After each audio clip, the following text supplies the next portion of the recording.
Anger leads to sloth. Sloth is when your anger causes you to stop caring about anything that is good. You know about your passions and gifts, but you choose to hoard them. Sloth has prevented me from marriage and raising children. I have chosen to be single. At the same time, the devil has used my complacency. I have become hesitant to helping non-work-related people. In the past, I have ended up with problematic women because of my low self-esteem. I had physically nothing much to offer, so maybe my kindness could be attractive to them.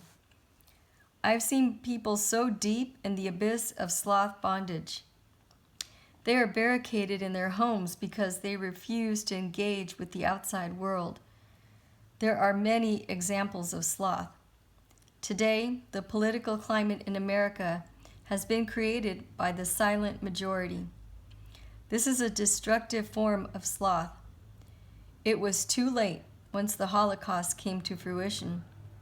Sloth is dangerous when the consensus allows for a few to power. There are many cities in the world that are controlled by organized crime. Don't allow your husband or wife to be abusive. Build each other up as a family. Do as Jesus would do. Always speak out for what is right. I will never doubt nor deny Jesus Christ.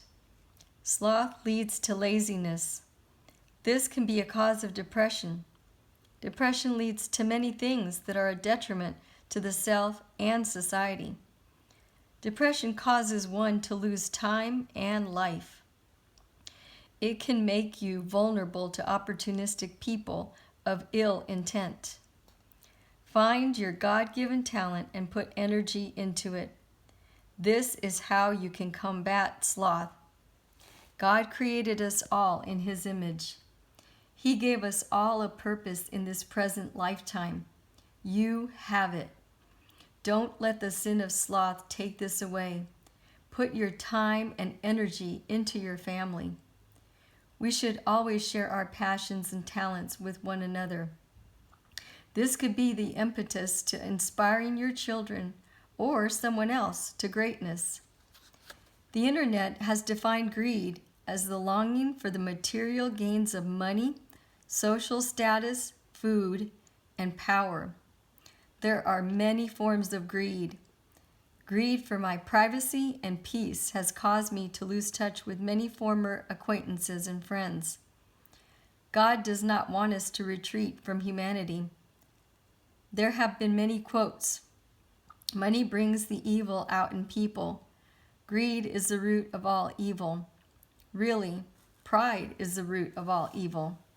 But greed can motivate one to do harm to another for material gain. Supposedly, wars have been started to make millions. The wealthy have used natural resources to profit. There are many products that cause harm to the environment. The world has suffered. Global warming is an example of the harm of greed. The worst of greed is when married couples want to have their cake and eat it too.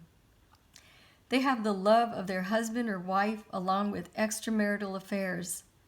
The greed for sex and instant gratification is often idolized by the selfish. Life is priceless because it's an image of God. What about living for spiritual gain?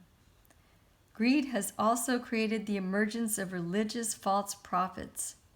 They use God to create wealth from the business of religion.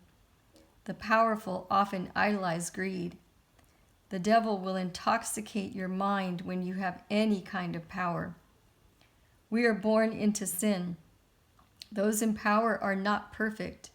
The 7 chains of bondage are always in effect. It's a very tough road. There will be many enticing opportunities that come with wealth and power. Destruction has indeed resulted. I am no one to judge and name past actions. Remember, the devil seeks, kills, and destroys. I have no idea what it's like to have a lot of power. Perhaps, therefore, Jesus was persecuted. He made it known that God favored all people. I'm not special. I am perfectly imperfect. I strive to live God's dream. I would never make it in politics because I am not corruptible. I don't worship money or power. I worship Jesus. I would use my power to stop poverty and end all wars. What drives the greed for power? Having an ego would be a given. Is it possible to be powerful and have an identity in Jesus? Imagine if all leaders throughout all history believed in humility. All religions would be embraced by the common action of love. Love for one another and the love for God. Think of all the lives that would have been saved. This world would be completely different today. It's unthinkable on various levels how it would be different. Don't be greedy with your immediate family. Share your gifts with loved ones. Some people become greedy with the fruits of success. They feel others should work as hard as they did. A lot of second and third generation American Hispanics don't welcome Spanish-speaking immigrants. I wish my parents shared their Spanish and artistic abilities with me. Jesus warned, "Watch out, be on your guard against all kinds of greed. A man's life does not consist in the abundance of his possessions." Luke 12:15. Jesus left his life as a carpenter for God. He became basically homeless. He just went from town to town and opened his mouth. The Holy Spirit would speak through him. He had no place to lay his head. Humility will eventually bring the enlightenment of peace. Having peace is priceless. According to Wikipedia, gluttony is the hoarding of anything, especially food. For example, eating exquisite meals, eating a whole pizza in front of a person who is starving and not sharing with them. Excess fake food to feed the masses has fueled gluttony. Today, obesity is probably the main cause of disease in America. Disease will cause financial hardship and stress. This will take away your peace. Remember how Jesus healed the diseased? He was the Prince of Peace. I hoard my privacy because I have grown weary of human problems. I would rather deal with my own problems. This has become excessive and not healthy. This is gluttony of what one sees and feels. Don't hoard your loved ones to yourself. I have lost contact with several family members. This is lost time with close relationships. People will hoard materials so they can feel some type of control. Jesus was the ultimate minimalist. God, Lord Almighty, is always in control.